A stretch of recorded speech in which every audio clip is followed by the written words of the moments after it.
there was no question about, like, he wasn't trying to kill the guy. He was trying to prevent him from hurting other people.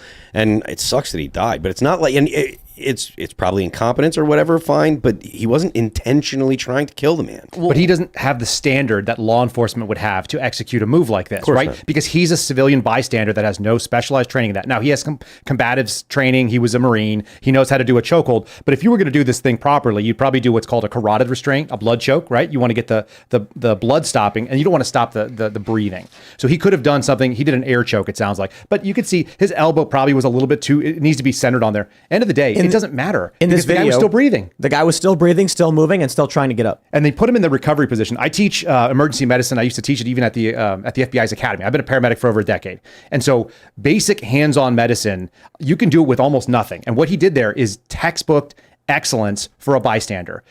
You can save people's lives by putting them in a place where their trachea is going to be open, that they can actually get air. He put them in that left lateral recumbent position, which is what you do when people are knocked out, unconscious. You can do it to drunks. There's a story from a year ago where a homeless, belligerent man walked up to a woman who was standing on the subway and shoved her right in front of the train as it was coming, killing her.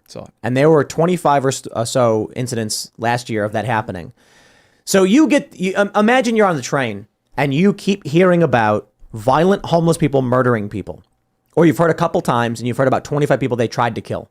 Then someone gets in your train, you're trapped, your train's moving, and they say they're going to hurt somebody and they don't care if they go to jail. 3 people who live in New York thought it would be reasonable to attempt to subdue this man. I'm not going to then put the responsibility on the Marine trying to stop a violent criminal.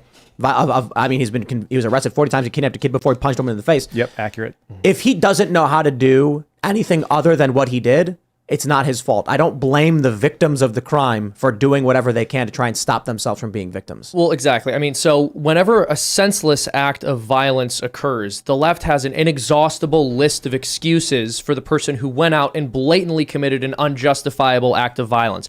But when someone defends themselves, well, now they're evil incarnate. Now we're not going to examine the situation. We're not going to give them the luxury of analyzing every socioeconomic factor that could have led to them being in that situation. We're not going to say they did it because there wasn't enough funding given to their school library and they would have been an upstanding member of society who never did anything wrong if the situation had been different. It's simply that person is evil incarnate and we have to lock them up and throw away the key. Now we're very tough on crime. Imagine if instead of coming out and saying, why aren't they giving mental health treatments to these poor homeless men? It's like, okay, well, he was violent. What if they came out and said, why aren't they giving proper self-defense training to our Marines, who could have done a proper restraint that would not have harmed this man? Oh, there's a bunch of different ways you can pretend to be outraged. That's right. I'll tell you where my outrage is.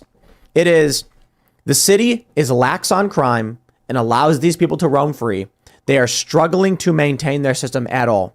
We have leftists saying that Rikers, people die there, that people are unjustly held there. And I'm like, your city is broken. Period. Your policies don't work. Your politicians don't work. Yet every time you Democrats who run New York City screw up, you complain about some other. Let me tell you where it comes from. All of these problems we hear about in the culture war, police brutality. Let's talk about that. They're in Democrat cities. You don't hear. Name one of these stories, and it is in a Democrat-run jurisdiction. Yep, of course. Almost entirely, not all of them, but almost exclusively. And their complaining is, it's just meaningless completely. Well, think about this, though. There's 2 phases that they screwed it up. Number 1, they're not giving these guys enough training. I'm talking about the cops right now. They're not giving them the training, which is money. So they're defunding. They're taking money out of the budgets of these different law enforcement areas. The second thing is they're not backing their play. When you're a cop on the street, and I've talked to lots of cops. I spent a bunch of time dealing with them in my old job.